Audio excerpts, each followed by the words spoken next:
I'm Julia Barrett. I'm the Global Program Director for Salesforce for Startups, which is actually our global startup program here at Salesforce. And I have worked for many, many years at large companies, small companies, and I think over the last 20 years, it's changed so drastically. The concept of like how you treat your customers or how you market yourself or sell. And for me, it changed from like the most important thing ever when I first started working in finance was a handshake. And you certainly weren't going to ever share a customer story. You couldn't talk about that. Then I moved into e-commerce, and that kind of changed things for me. And it was kind of in the day when Amazon was taking off, and of course, the customer review is really powerful, the merchant review really powerful. Nobody buys anything without reading those types of reviews online. And so that became more and more important for me, and really part of what I was doing and part of what made me successful. Then I moved on to a company called eBay. Very similar. Also, everybody cares about the sellers. Everybody wants to read that review. So for me, like in growing my career, just increasingly and increasingly, these little bits of information were so important to me because we weren't going to be successful. We weren't going to be able to sell if we didn't have these little tidbits. From there, I moved on to a startup called Wealthfront, which is a fintech startup. So I was kind of trying to merge my worlds, take it back to finance, move it over into tech. And what was really interesting for me there was that like I come in like, oh, we have to have reviews. What do you mean we can't have reviews on our website? What do you mean the SEC won't let us do that? That's ridiculous. How are we going to ever sell? How are we going to convince people to trust us with their money if they can't ask someone else what we're doing? So all of a sudden I was in this situation where these really important little tidbits, we couldn't share them. We came up with some really scrappy, weird workarounds, which I'll share with you if anybody wants to corner me afterwards. That's where this talk goes into like half an hour, 45 minutes. But the really important takeaway for me there was that like it's really, really difficult to grow as a startup if you don't start sharing that customer story, if you're not able to share what other people think about your company. And so that kind of like really made me realize like, yeah, of course, I kind of took it for granted before. It's important. But when you're dealing with big companies, like you kind of like, it just comes, like you got it, no problem. You've got thousands, millions of reviews. But a startup, even just one or two, is super, super valuable. Moving over to Salesforce, I've used Salesforce for 15 years. It's kind of embarrassing. But so like I have my own like Salesforce customer stories that are like literally my stories. Like things like I've used up 1,000% of my allotted data storage, and they still didn't shut me down. So just FYI, you can do that. Things like that are like, oh yeah, I just use open text fields for HTML. It's no big deal. I use it as a CMS. Probably not what they encourage you to do, and I might get fired after this.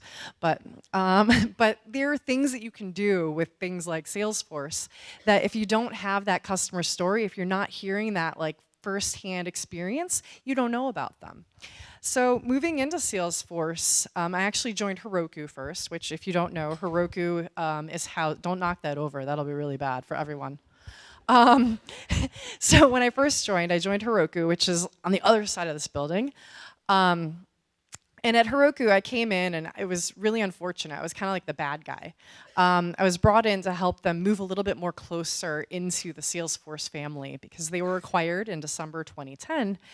And they were really lucky to be able to remain autonomous for a very long time. But at some point, that startup growth, again, they're like, oh, we're only growing so fast. Like, how can we do better? They really needed to tap into the customer base of Salesforce. So I came in to kind of help them with that. And there were a lot of challenges there. For them to sell to an enterprise customer, they really needed to be able to tell the right customer story. And Heroku, if you're familiar with it, super popular with the startup crowd. Super awesome product. I love Heroku. But really difficult to tell that story to, say, a Coca-Cola. Every large company wants to build like a startup. They want to have a culture, just like a startup. They say this, but like at the end of the day, they're really, really concerned about stability. They're really, really concerned about scaling. They're really, really concerned about very legitimate things. So if you don't have the right proof points to show them that, yes, hey, you can support, we here at Heroku can support you at Coca-Cola, it's really difficult. So we started trying to craft, like, how can we get that story? Like, we're essentially a startup, and we're trying to sell to the big customer. It's the same problem that a lot of little startups have, like, where you're just scratching your head, like, okay, how do we get our first customer? So we're kind of figuring this out as we go. And sometimes you have to like reach out there and maybe give your product. And I'm not saying Heroku didn't do this, but like sometimes as a startup, you have to kind of give your product away for free, maybe like push it on someone. Like if you're looking for that first customer, you've got to give it away. You've got to get that story. And even if it's just giving you a little bit of feedback around your product, that's useful. But even just get a little tidbit. Salesforce, we have the luxury of building out like big, massive case studies and like doing really crazy, like high production videos. You don't have to do that. Like, you don't. We saw someone the other day doing like Facebook Live videos. Like, I'm too old for that. I don't know how to do it. But like, start there. Like a tweet, a one-liner tweet, just get it out there. You get off the phone with your customer, and if they say something really nice about, like, hey, can I share that? Or would you mind helping me? I'm going to write a blog post. Would you mind giving me a quote or two? Or sharing some of your thoughts? Or why you chose our product versus another product? You can start really, really small. It doesn't have to be big. And the real added value there is that your customer also needs promotion. Your customer's always happy to like look cool, like if they're a bigger company. Or if they're a smaller company, they need the same kind of marketing and promotion that you do. So when you can kind of work together to promote one another, it's huge. And you build a lot of really goodwill when you work with your customers in that way. Because it is so important at Salesforce, like a couple of us here are, media certified, which is something you have to do at a large company. And in order to do that, this is crazy. In order to do that, you have to know at least 2 customer stories for each product across Salesforce. Yeah, I see you look, yeah, that's like crazy. So when I started preparing for that, I'm like, wow, God, how am I going to find stories that like I'm going to remember? Like, this is crazy. They're going to be testing me. I have no idea what they're going to ask me. I have to remember all of these stories.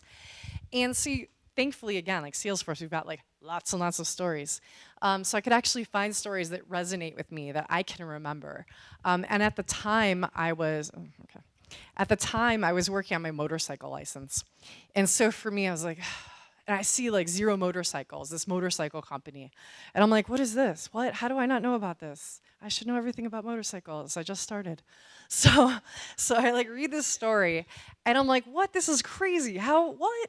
Because it's this really cool, like connected motorcycle, super high tech, electric connected motorcycle. Like these guys must know everything about technology and be awesome, right?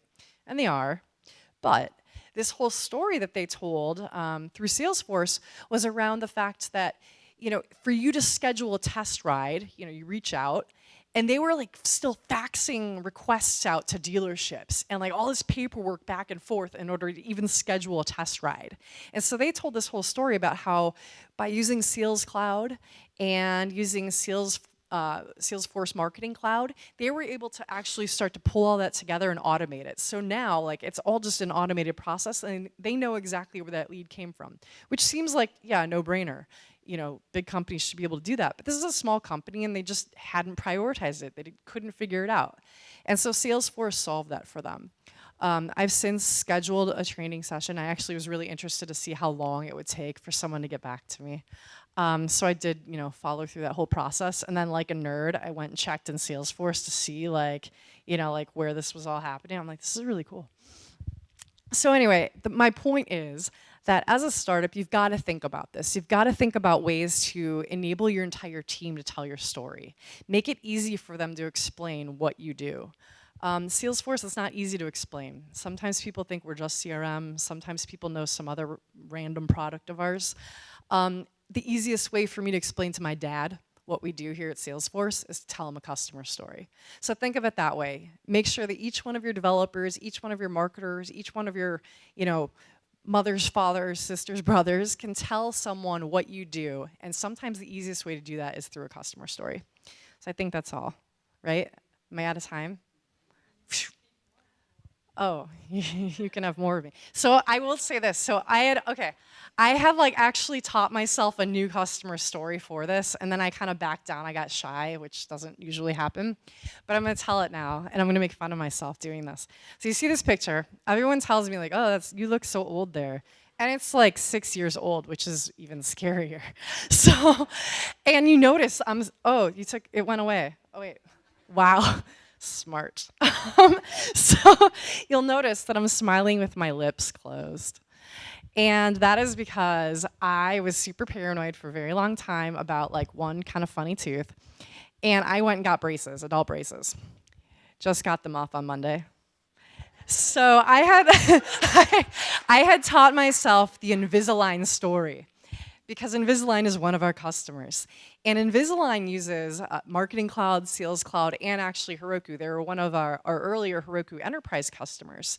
And it was kind of cool because I read this entire story around how like it's things you don't even think about when they run around to dentists who are essentially selling for them. Like dentists really act as their sales force. So they've got a sales team that's selling to the dentists, and the dentists have to sell the Invisalign. So they've got this like whole like layered app. Like they've got a ton of different apps. Apps for the dentist, apps for the customer, apps for their salespeople. And using Heroku to host all of these apps, it just made it that much easier for them to only focus on the functionality versus the infrastructure. And then pulling all of that content together on the sales side and the marketing side, it started to make sense. So I really liked that story. So again, it like resonated with me. And that's what you have to think about. Like, help your team find stories that make sense to them. If they're getting a motorcycle license, figure out like some sort of my motorcycle customer. Getting braces, find Invisalign. But just think of it that way. Like find something that makes sense to you and that you're gonna remember. So that's all I've got. That's the end. So thanks everybody.